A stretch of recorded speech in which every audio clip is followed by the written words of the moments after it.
ಎಲ್ಲರಿಗೂ ನಮಸ್ಕಾರ ಸ್ನೇಹಿತರೆ, ನಮ್ಮ ಚಾನಲ್ಗೆ ಸ್ವಾಗತ. ಇವತ್ತಿನ ಈ ವಿಡಿಯೋದಲ್ಲಿ 2026ನೇ ಇಸವಿಯಲ್ಲಿ ಜುಲೈ ತಿಂಗಳಲ್ಲಿ ಬಂದಿರುವಂತಹ ಮಣ್ಣೆತ್ತಿನ ಅಮಾವಾಸ್ಯೆ ಯಾವ ದಿನ ಬಂದಿದೆ, ಯಾವ ದಿನ ಆಚರಣೆ ಮಾಡಬೇಕು, ಅಮಾವಾಸ್ಯೆ ತಿಥಿಯು ಯಾವಾಗ ಪ್ರಾರಂಭವಾಗುತ್ತದೆ, ಯಾವಾಗ ಅಂತ್ಯವಾಗುತ್ತದೆ, ಪೂಜಾ ಶುಭ ಮುಹೂರ್ತಗಳು ಹಾಗೂ ಪೂಜಾ ವಿಧಾನ ಹೇಗೆ, ಅಮಾವಾಸ್ಯೆಯ ದಿನದಂದು ಯಾವ ನಿಯಮಗಳನ್ನು ಅನುಸರಿಸಬೇಕು, ಮಣ್ಣೆತ್ತಿನ ಅಮಾವಾಸ್ಯೆಯನ್ನು ಹೇಗೆ ಆಚರಣೆ ಮಾಡಬೇಕು ಎಂಬುದರ ಬಗ್ಗೆ ಸಂಪೂರ್ಣ ಮಾಹಿತಿಯನ್ನು ಇವತ್ತಿನ ಈ ವಿಡಿಯೋ ಮೂಲಕ ತಿಳಿದುಕೊಳ್ಳೋಣ ಸ್ನೇಹಿತರೆ.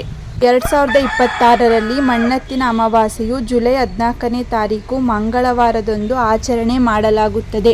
ಈ ದಿನವು ರೈತರು, ಕೃಷಿ, ಪಿತೃಗಳ ಸ್ಮರಣೆ ಮತ್ತು ಧಾರ್ಮಿಕ ಆಚರಣೆಗಳಿಗೆ ಅತ್ಯಂತ ಪವಿತ್ರವಾದ ದಿನವಾಗಿದೆ.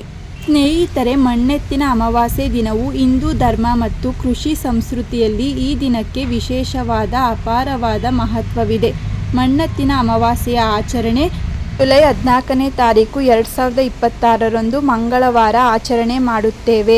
ಮಣ್ಣೆತ್ತಿನ ಅಮಾವಾಸ್ಯೆ ತಿಥಿಯು ಪ್ರಾರಂಭವಾಗುವುದು ಜುಲೈ 14ನೇ ತಾರೀಕು 2026ರಂದು ಮಧ್ಯಾಹ್ನ 12:19 ಪ್ರಾರಂಭವಾಗುತ್ತದೆ. ಮಣ್ಣೆತ್ತಿನ ಅಮಾವಾಸ್ಯೆ ಮುಕ್ತಾಯವಾಗುವುದು ಜುಲೈ 15ನೇ ತಾರೀಕು 2026ರಂದು ಬೆಳಿಗ್ಗೆ 8:23 ಮುಕ್ತಾಯಗೊಳ್ಳುತ್ತದೆ. ಮಣ್ಣೆತ್ತಿನ ಅಮಾವಾಸ್ಯೆಯ ಪೂಜಾ ವಿಧಾನ: ಬೆಳಿಗ್ಗೆ ಬೇಗ ಎದ್ದು ಸ್ನಾನ ಮಾಡಿ ಶುಭ್ರವಾದ ಬಟ್ಟೆಯನ್ನು ಧರಿಸಬೇಕು. ಮನೆ ಹಾಗೂ ಪೂಜಾ ಸ್ಥಳವನ್ನು ಸ್ವಚ್ಛಗೊಳಿಸಿ ರಂಗೋಲಿಯನ್ನು ಹಾಕಿಕೊಳ್ಳಬೇಕು. ಜೇಡಿ ಮಣ್ಣಿನಿಂದ ತಯಾರಿಸಿದ ಎತ್ತುಗಳ ಮೂರ್ತಿಗಳನ್ನು ತಯಾರಿಸಿ ಅಥವಾ ಮಣ್ಣಿನ ಎತ್ತುಗಳನ್ನು ಪ್ರತಿಷ್ಠಾಪನೆ ಮಾಡಬೇಕು. ಅವುಗಳಿಗೆ ಅರಿಶಿಣ, ಕುಂಕುಮ, ಅಕ್ಷತೆ, ಹೂಗಳಿಂದ ಪೂಜೆ ಮಾಡಿ ದೀಪಧೂಪ ಮಾಡಬೇಕು. ದೀಪಧೂಪದ ನಂತರ ಕಡುಬು, ಹೋಳಿಗೆ, ಬೆಲ್ಲ, ಬಾಳೆಹಣ್ಣು, ತೆಂಗಿನಕಾಯಿ ಮುಂತಾದ ನೈವೇದ್ಯವನ್ನು ಅರ್ಪಿಸಬಹುದು. ಕೃಷಿಗೆ ಬಳಸುವ ನೇಗಿಲು, ನೊಗ, ಕೊಡಲಿ ಸೇರಿದಂತೆ ಎಲ್ಲ ಕೃಷಿ ಸಾಮಗ್ರಿಗಳಿಗೂ ಪೂಜೆಯನ್ನು ಮಾಡಬೇಕು. ಪಿತೃಗಳಿಗೆ ದರ್ಪಣ ಸಲ್ಲಿಸಿ ಸಾಧ್ಯವಾದರೆ ಅನ್ನದಾನ ಅಥವಾ ಗೋಸೇವೆ ಮಾಡುವುದು ಅತ್ಯಂತ ಪುಣ್ಯದಾಯಕ ಕೆಲಸ. ಮಣ್ಣೆತ್ತಿನ ಅಮಾವಾಸ್ಯೆಯ ಹಿನ್ನೆಲೆ ಏನೆಂದರೆ, ಪುರಾತನ ಕಾಲದಲ್ಲಿ ರೈತರು ತಮ್ಮ ಜೀವನೋಪಾಯಕ್ಕೆ ಎತ್ತುಗಳನ್ನೇ ಅವಲಂಬಿಸಿದ್ದರು. ಒಂದು ವರ್ಷ ಉತ್ತಮ ಬೆಳೆ ಬಂದಾಗ ರೈತರು ದೇವರಿಗೆ ಕೃತಜ್ಞತೆ ಸಲ್ಲಿಸುವ ಜೊತೆಗೆ ತಮ್ಮ ಎತ್ತುಗಳಿಗೂ ಗೌರವ ಸಲ್ಲಿಸಿದರು. ಮಣ್ಣಿನಿಂದ ಎತ್ತುಗಳ ರೂಪ ಮಾಡಿ ಪೂಜಿಸಿದಾಗ ಮಳೆ ಸಮೃದ್ಧಿಯಾಗಿ ಸುರಿದು ಬೆಳೆ ಸಮೃದ್ಧಿಯಾಯಿತು ಎಂಬ ನಂಬಿಕೆ ಇದೆ. ಅಂದಿನಿಂದ ಪ್ರತಿ ವರ್ಷ ಆಷಾಢ ಅಮಾವಾಸ್ಯೆಯಂದು ಮಣ್ಣೆತ್ತಿನ ಪೂಜೆ ಮಾಡುವ ಸಂಪ್ರದಾಯ ಬೆಳೆದು ಬಂದಿದೆ. ಈ ಪೂಜೆಯಿಂದ ಕೃಷಿಯಲ್ಲಿ ಅಭಿವೃದ್ಧಿ, ಕುಟುಂಬದಲ್ಲಿ ಸುಖ, ಶಾಂತಿ ಹಾಗೂ ಪಿತೃದೇವರ ಆಶೀರ್ವಾದ ದೊರೆಯುತ್ತದೆ. ಈ ದಿನದ 12 ರಾಶಿ ಫಲಗಳೆಂದರೆ: ಮೇಷರಾಶಿ, ಹೊಸ ಕೆಲಸಗಳಲ್ಲಿ ಯಶಸ್ಸು, ಆರ್ಥಿಕ ಲಾಭ ದೊರೆಯುತ್ತದೆ. ವೃಷಭ ರಾಶಿ, ಕುಟುಂಬದಲ್ಲಿ ಸಂತೋಷ, ಆರೋಗ್ಯದಲ್ಲಿ ಸುಧಾರಣೆ ಆಗುತ್ತದೆ. ಮಿಥುನ ರಾಶಿ, ಅನಗತ್ಯ ಖರ್ಚು ಕಡಿಮೆ ಮಾಡುವುದು ಉತ್ತಮ. ಕಟಕ ರಾಶಿ, ಶುಭ ಸುದ್ದಿ ಹಾಗೂ ಉದ್ಯೋಗದಲ್ಲಿ ಪ್ರಗತಿ ದೊರೆಯುತ್ತದೆ. ಸಿಂಹ, ದೇವರ ಕೃಪೆಯಿಂದ ಕಾರ್ಯಸಿದ್ಧಿ. ಕನ್ಯಾ ರಾಶಿ, ಹಳೆಯ ಸಮಸ್ಯೆಗಳು ಪರಿಹಾರವಾಗುವ ಸಾಧ್ಯತೆ. ತುಲಾ ರಾಶಿ, ವ್ಯಾಪಾರದಲ್ಲಿ ಲಾಭ, ಧನಪ್ರಾಪ್ತಿಯಾಗುತ್ತದೆ. ವೃಶ್ಚಿಕ ರಾಶಿ, ಕೋಪ ನಿಯಂತ್ರಿಸಿದರೆ ಉತ್ತಮ ಫಲ ದೊರೆಯುತ್ತದೆ. ಧನು ರಾಶಿ, ದೂರ ಪ್ರಯಾಣದ ಅವಕಾಶ, ಶುಭ ಸುದ್ದಿ ದೊರೆಯುತ್ತದೆ. ಮಕರ ರಾಶಿ, ಕುಟುಂಬದೊಂದಿಗೆ ಸಂತೋಷದ ಸಮಯ ಸಿಗುತ್ತದೆ.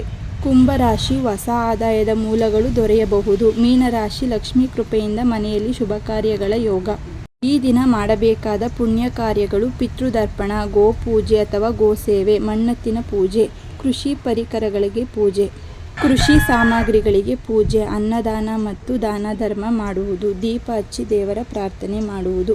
ಮಣ್ಣೆತ್ತಿನ ಅಮಾವಾಸ್ಯೆಯಂದು ಭಕ್ತಿ, ಕೃತಜ್ಞತೆ ಮತ್ತು ದಾನ ಧರ್ಮದಿಂದ ಆಚರಣೆ ಮಾಡಿದರೆ ಪಿತೃದೇವರ ಆಶೀರ್ವಾದ ದೊರೆಯುತ್ತದೆ. ಕೃಷಿಯಲ್ಲಿ ಸಮೃದ್ಧಿ ದೊರೆಯುತ್ತದೆ. ಕುಟುಂಬದಲ್ಲಿ ಸುಖ, ಶಾಂತಿ ಹಾಗೂ ಐಶ್ವರ್ಯ ವೃದ್ಧಿಯಾಗುತ್ತದೆ.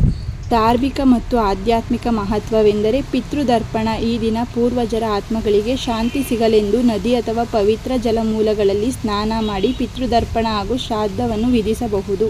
ಶ್ರಾದ್ದ ವಿಧಿಗಳನ್ನು ನೆರವೇರಿಸುವುದರಿಂದ ಪೂರ್ವಜರ ಆಶೀರ್ವಾದ ದೊರೆಯುತ್ತದೆ. ದಾನ ಧರ್ಮ: ಅಮಾವಾಸ್ಯೆಯಂದು ಬಡವರಿಗೆ ಮತ್ತು ಹಸಿದವರಿಗೆ ಅನ್ನದಾನ, ಆಹಾರ ದಾನ ಮಾಡುವುದು ಅತ್ಯಂತ ಪುಣ್ಯದಾಯಕ ಕೆಲಸ.